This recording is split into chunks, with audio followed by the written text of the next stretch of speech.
Now look at human physiology. We were arboreous, hunter-gatherers, sleeping on the forest and sleeping on the branches of trees when we were hunter-gatherers. And we could eat only what was available there, fruits and probably some vegetables. Now very interestingly, this was the era when we were very, very healthy. Some records show that we had no illness at all. All that the causes of death were two: A, old age; B, predation. No illness.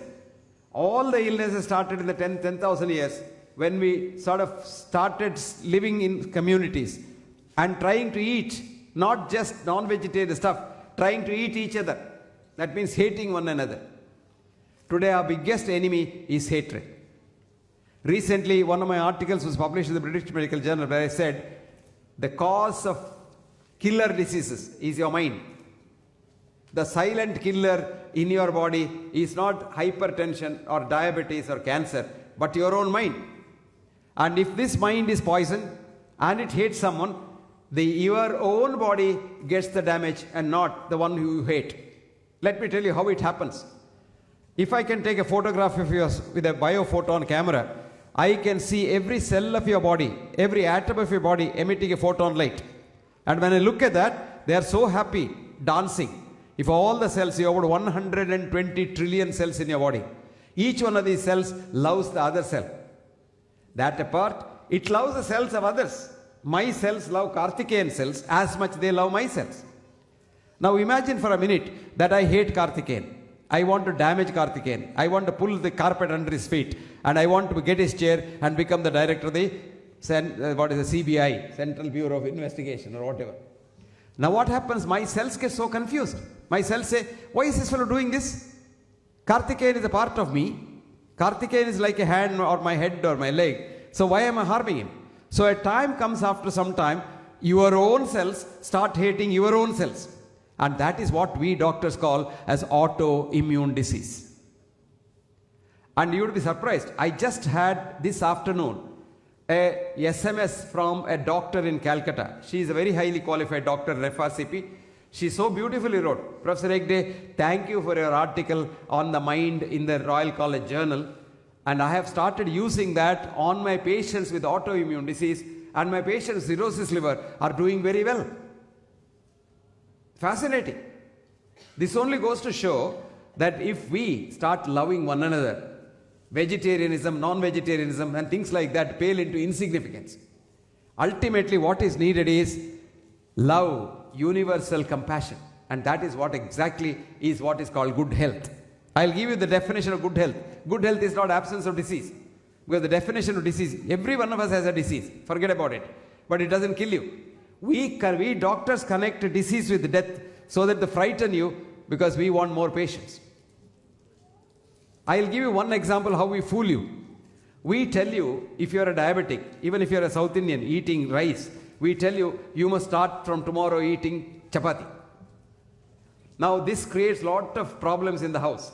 The wife who doesn't know how to make chapati, she struggles to make chapati, she can't do it, and she does something which she doesn't like to do.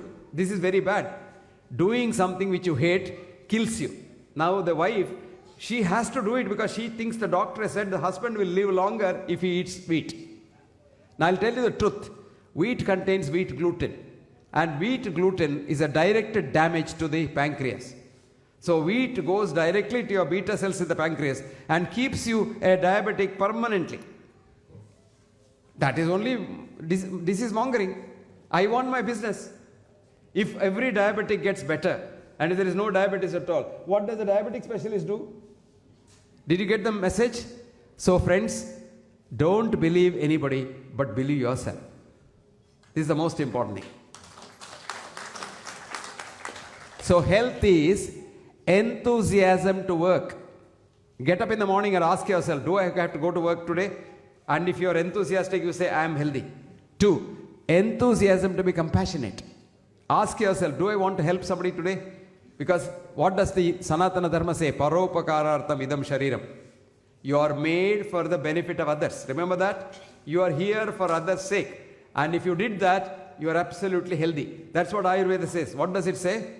Samadatu samagnischa samadosha malakriya prasannatma indriya mana swasthaitya videte. You get up in the morning, you sleep well, you eat well, you piss well, you shit well, you love well, and you don't hate nobody, you can't get any disease. How do you get disease? Krodha. You know what krodha is? Anger. Anger. Anger and danger are just one letter apart. D, you add D to anger, it becomes danger. And anger is an emotion which kills you. One of the very important causes of stroke is anger, sudden bout of anger. Krodha, shoka, depression, frustration, bhaya, extreme fear, ayasa, exhaustion, viruddhanna bhojana. Here comes the most important part. The wrong type of food at the wrong time, viruddhanna bhojana. Taponalan. Taponalan is not doing anything, sedentary life. Just lying down, doing nothing, lazying around. Sitting in the chair for hours together shortens your lifespan. Instead of sitting, you stand, you cut your lifespan. If you walk, you lengthen your lifespan.